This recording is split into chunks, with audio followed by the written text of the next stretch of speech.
Now, on 105.9 FM and streaming worldwide on the WMAL app. O'Connor and Company.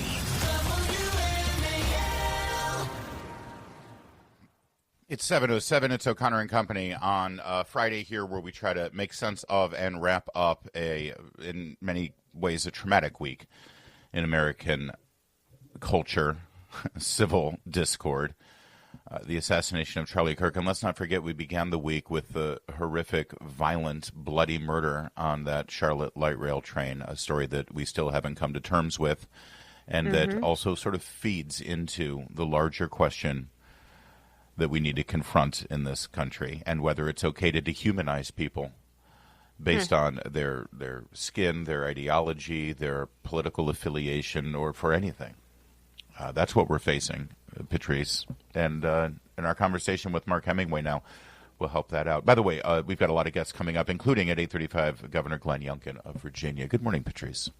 Good morning. Happy Friday, everyone. We made it through this tough week. We did. Mark Hemingway is the book editor at the Federalist, and I'll be honest with you, Mark, after the horrific events in Utah that took the life of 31-year-old Charlie Kirk, there were a couple of people who I was hoping and waiting to hear from, and your voice was one of them, and you didn't let us down with your column at the Federalist. The left has never been held accountable for political violence, and that must change. Thank you for writing it, and thanks for joining us. Thanks for having me.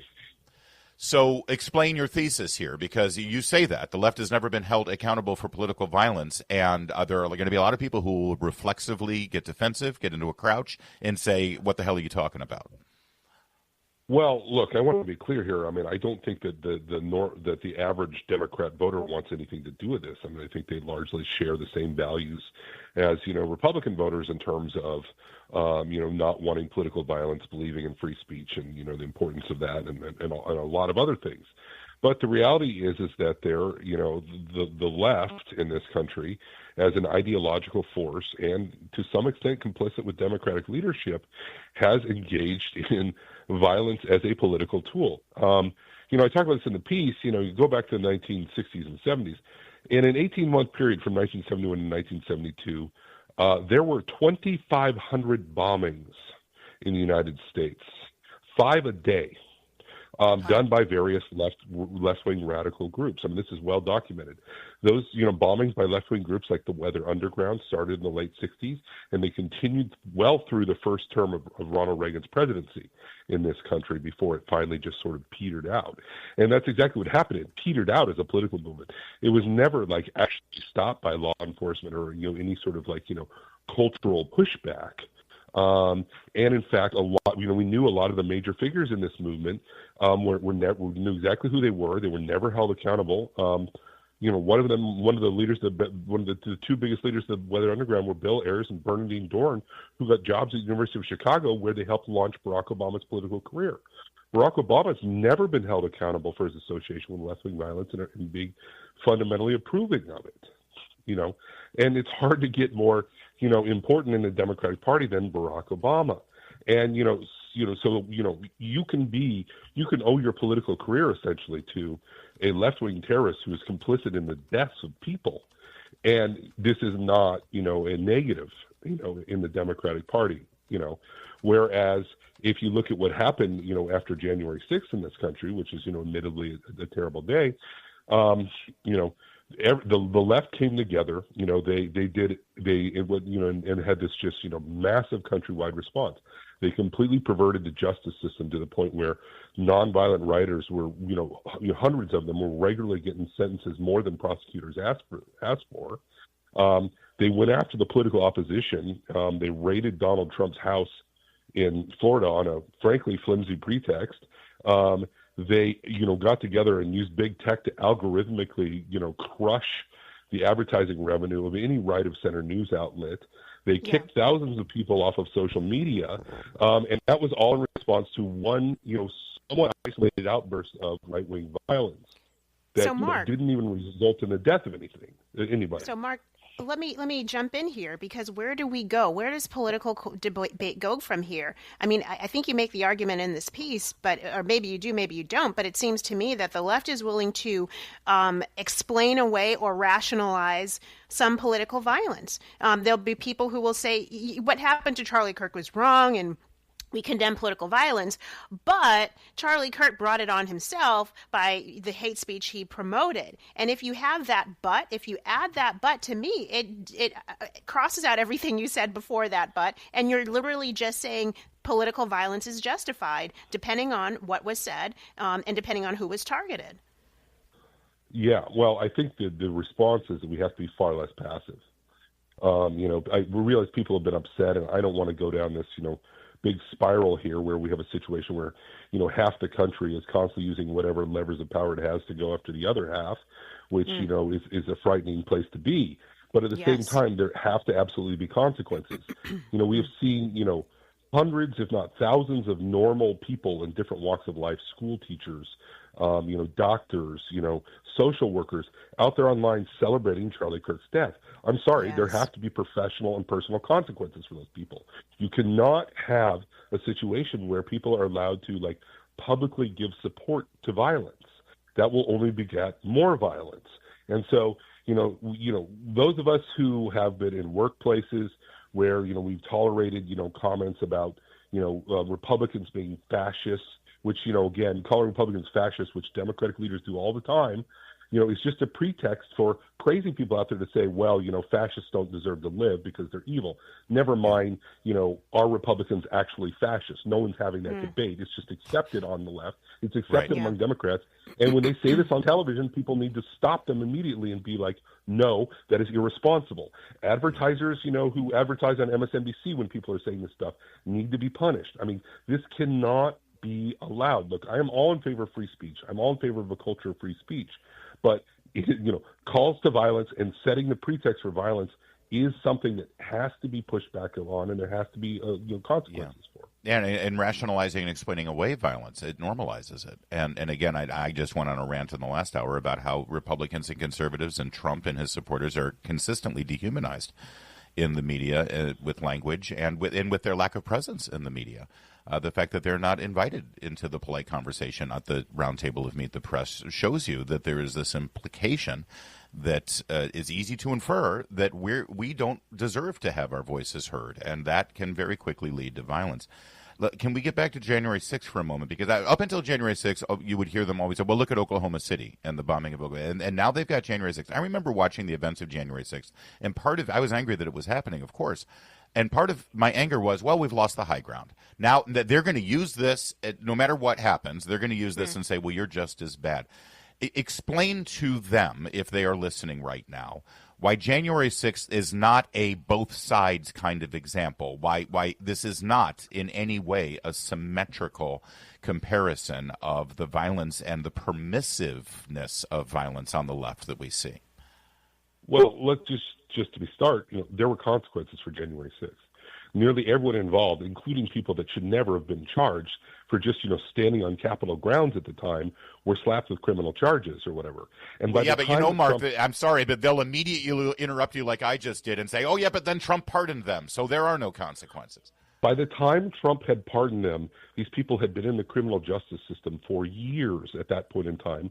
Yeah. The vast majority of them for completely nonviolent crimes that far exceeded any sort of rational sentence, never mind, that the immense public pressure that the left brought to bear on this. By the time Trump pardoned these people had already effectively served sentences and been through the ringer in the criminal justice system bankrupt. In a way that was right. And by the way, if they had the money to hire a lawyer to defend them, that lawyer then was in danger of losing their practice because their partners would fire them. Correct. There's a massive movement on the left, for instance, to discourage and pressure lawyers for representing any conservative cause right now. So, yes, there were all these things where, the people on January 6th, just because they were pardoned doesn't mean they didn't suffer any sort of, serious consequences for what they did. In fact, they absolutely did. And Trump got around to – sorry. No, you're right, and I sadly we're up against it, but I do want to. Can you just? I have one quick question before I pivot to the Sure. next segment, and we need to check traffic. So stay with us, Mark Hemingway. It's 7:15. WMAL, making sense of the news. Guest is Mark Hemingway. He's got a very important column right now at the Federalist about the assassination of Charlie Kirk. And it's specifically titled, "The Left Has Never Been Held Accountable for Political Violence, and That Must Change." And, Mark, I also wanted to pivot and sort of make this personal, if you don't mind. Meredith often has concerns about me and my profile, and it's not nearly as public as yours or your wife Molly's profile. And I try to assuage Meredith by saying, listen, I'm over 6 foot tall. I'm kind of a big guy. No one's going to mess with me. You're a big guy. But, Charlie was 6'4", I think. And, the bullets are great equalizers in that respect. And I worry about Molly. Molly is, 5 foot nothing. And she's having to go into D.C. on a regular basis. She has a public profile. That's your wife. I'm sorry, but people need to understand what those of us in the public eye are going through right now after this. How are you guys doing? And have you had conversations about what you have to do in response to this for your own security, for your children? We have, but as further proof of the problem here, this has been going on for years. My wife has had stalkers of that sort. I've talked to 3 different FBI agents as a result. Been multiple conversations with the local police. Someone put her address online in the summer of 2020. Some Antifa account. We've been dealing with this for some time, and we keep a it's compared to other public figures that are sort of in our orbit, privately and even publicly to some extent, we keep a lower profile in terms of we're not out there constantly saying controversial stuff and being a bomb thrower. But I mean, there is definitely an apparatus in this country that just wants to apply pressure to anybody that says anything to that is politically influential. And I mean, to some extent, this does cut both ways.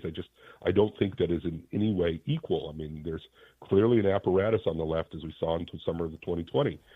These people can whip up riots at a moment's notice, and these people never get punished for it. The Democratic Party benefits from organized violence, and that's so the media doesn't bring any pressure to bear.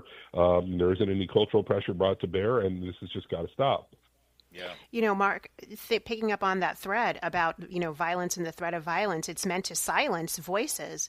We covered this morning, apparently, at a university campus, people spray painted, "Kill all the Charlie Kirks," multiple. And so what do you think is going to happen with the younger generation moving forward? Are you expecting them to kind of carry on the mantle of being bold and fearless in just speaking? Or do you think we're going to see kind of a chilling effect? Because obviously that's what this is about, creating a chilling effect to stop the people from rising up and at least being public about their support for MAGA or Republican or conservatism. Yeah, no, that's a really good question. Although it's interesting, if you look at the polls in recent years of people ages 18 to 29, like they are possibly the most right-wing demographic in the country right now. And interestingly enough, I don't think a lot of older conservatives realize the particular way that Charlie Kirk was influential, which is to say that like a lot of older conservatives didn't necessarily pay attention to Charlie Kirk, but he was legitimately a massive figure on college campuses and in high schools. And, his death, and take people that were already following Charlie Kirk and were already, fond of him, that's going to really, I think, steal the spine of a lot of younger people in terms of, being willing to push back to this. The other thing is I think younger people are just, they understand because they're more online, and unfortunately, how radical the left is, because a lot of this stuff is mimetic ideology that's being bred online. So they're seeing the radicalism of the left in ways that I don't think that normal people who watch cable news are. Mark Hemingway closes out his column at the Federalist with this, and forgive me for reading your words back to you, Mark. If it seems like a bleak future for American politics, that's because watching one of America's most promising young leaders die in front of our eyes is pretty damn bleak. We survived a civil war, and I pray for everyone involved in American politics that understanding and forgiveness will once again be this country's guiding lights. But I'm also reminded that there are times when vengeance is necessary and just, and millions of Americans will not stand for Kirk's death to be in vain. given that thought, and I wholeheartedly agree with you, and I can tell you most of the people who do what we do, Mark, that I've been texting with over the last couple of days, people don't understand the level of anger right now that we are all experiencing as a result of what happened to Charlie Kirk. And it is not public. It is not being tweeted. It is not being discussed on cable news panels. But the anger is real and it is palpable. And I don't know if I have a question other than what next? Who rises up now and sort of galvanizes that energy into the next positive, victorious step? Well, I think it's too soon to tell, but I have, general faith that the outrage that I'm seeing is, more or less righteously channeled, and that people are, making plans and people are determined not to see this happen again. And I also think, like I said, there's a recognition among everybody now that we have been far too passive, and we're going to start, meeting, these irresponsible things. Irresponsible statements and stuff with, actual, force and pressure to, make these people realize they cannot get away with this. I mean, I agree. Gavin Newsom put out a wonderful statement, actually. Gavin Newsom I can't remember that he'd been on Charlie Kirk's podcast or whatever, put out a wonderful statement, and I was kind of surprised to see that. But it's also true, this is the same Gavin Newsom that just a couple of weeks ago tweeted out a picture with, Trump with ketchup all over him, making fun of the assassination of Butler, Pennsylvania, Right. assassination attempt, which, by the way, killed a man, Yes. This is not an event Yes. that should in any way ever be made fun of, and the man they killed was a firefighter and an American hero. And this is tolerated on the left. It is a widespread conspiracy on the left that Trump's assassination was faked. We have got to make it politically untenable, to do that sort of thing. And I don't know, maybe Gavin Newsom had a change of heart when he saw what happened, but we've got to make sure that people of that caliber understand they cannot do that. All right, Mark Hemingway, give Thank Molly you so and much, your Mark. kids big hugs. I don't think you're capable of giving a hug that isn't big, by the way, but do that for us, please. We are great admirers of you and your entire family, Yes. and I'm glad that you're on our side. I'm glad that your voice is there. Thank you. So, thanks so much to both of you.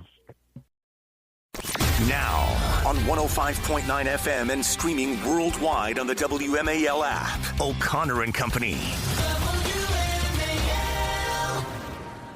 It's 7:37 here in your nation's capital, District of Columbia, the entire greater Washington area, the Mid-Atlantic, nationwide, and around the world. It's O'Connor and Company, and we're trying to wrap up this very fatiguing and emotionally draining week here. The best way we know how to focus on the light, focus on the future, and honor Charlie Kirk the best way we can by picking up that torch, picking up that microphone, and continuing the fight. At 8:05, we'll speak with Congressman Randy Fine of Florida. And at 8:35, the governor of Virginia, Glenn Youngkin. I'm Larry O'Connor with Patrice Onwuka. Good morning, Patrice. Good morning, Larry. Excuse me. Everybody knows Charlie Kirk's organization that he founded in 2012 was Turning Point USA, and we talked about this stat yesterday, but it can't be repeated enough because it's one of the reasons why Charlie was seen, sadly, as not just an opponent, but an enemy by the radical left.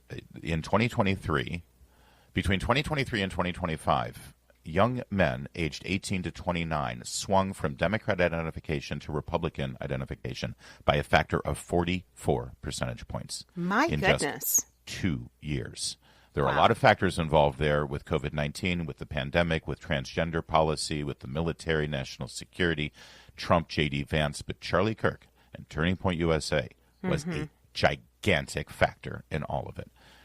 So a lot of people are now left wondering, what next for this incredibly consequential political movement that Charlie started? Let's bring in the president of Turning Point USA's St. Mary's chapter and also St. Mary's and Notre Dame student, Macy Gunnell. Macy, I hope I'm pronouncing your last name right. Is that correct? Gunnell, yes, you got it right, sir. Thank you. Macy, thank you. And our heart goes out to you and the entire Turning Point USA family. But knowing Charlie the way I did, he wants you to do exactly what you're doing right now. So thank you for joining us. Yes, absolutely. I'm glad to be here. Thank you. So tell me a little bit about what's going on with Turning Point USA, how you guys are doing, and whether you even had conversations yet about how best to honor Charlie. Yes, I mean, let me start with the obvious. Words just cannot express the absolute devastation. I mean, we all know this has been an absolutely just draining week, somber. Our hearts are just so heavy with this loss because it's bigger than just Charlie. I mean, the implications of this are just absolutely devastating. The fact that we've reached a point of political violence in our nation where there are people, there's an evil out there that's willing to do this to another human. It's just absolutely devastating. But we all know exactly what Charlie wanted us to do. If we were to go to him and ask him, Charlie, what do we do if you were to pass? Who's to fill your shoes? He would say, you. You pick up the microphone, every single one of you. It's up to all of us to carry on his legacy, to carry on this mission. So this movement and his legacy will live on forever because it lives on with each of us. We are not going to stop. We're going to continue his work, and we're going to carry on this legacy because we are going to let this fuel our passion to keep fighting for truth just as he did.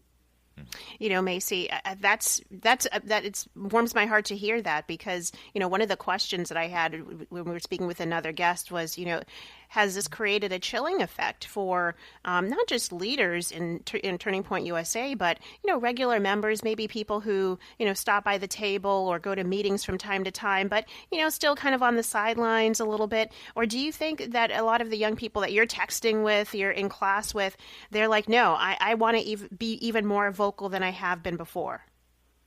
Yes, I mean, you bring up a great point. We have to be very realistic here that, I mean, this event, this is terrifying, and this really sets a precedent that could scare a lot of people back into submission. But I can assure you that because of Charlie's example, I can assure you that all of us Turning Point USA students, everyone within the Turning Point USA family, we are not going to let that happen because that's not what Charlie would want.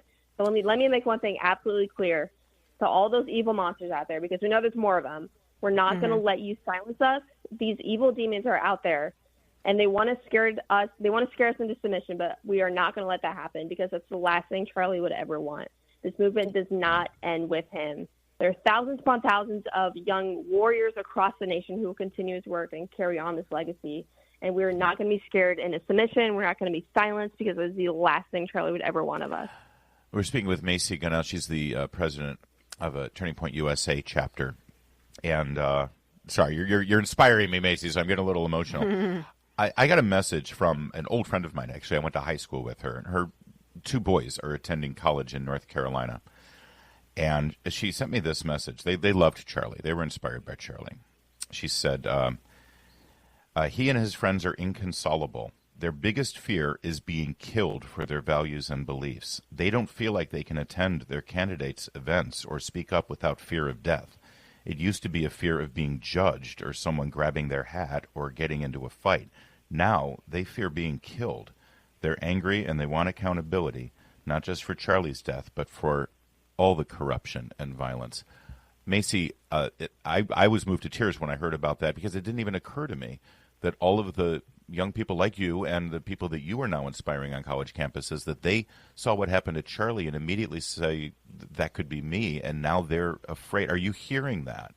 And are you concerned that this horrible, violent political assassination might have that chilling effect on people?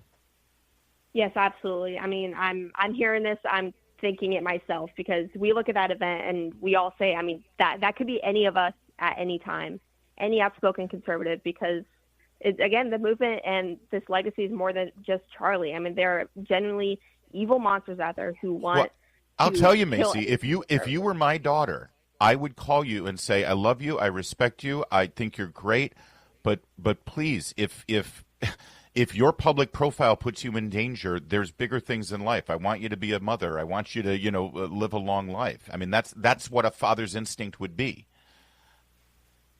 Yes, exactly. I mean, I know that's exactly what is on my dad's heart as well. But let me say this just personally, as myself.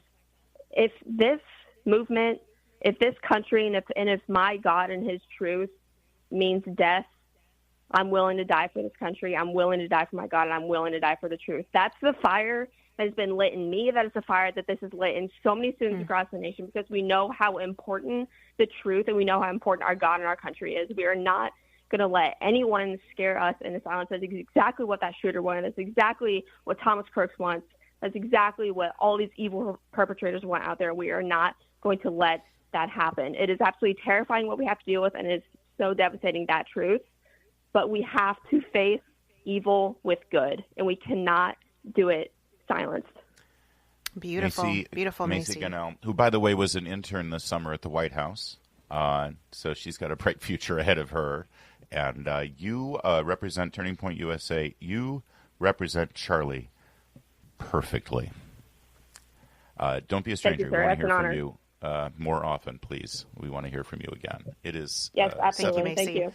7:44. WMAL's Vince Colonnese, weekdays at noon on 105.9 WMAL, making sense of the news. I have to tell you, this may be one of the most disturbing ripple effects of the assassination of Charlie Kirk.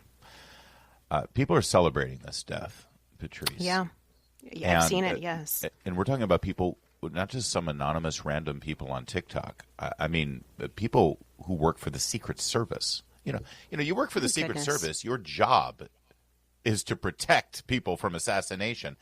That's I don't think it's appropriate for you to be celebrating anybody's assassination or even rationalizing it. And people in the military, people at the State Department.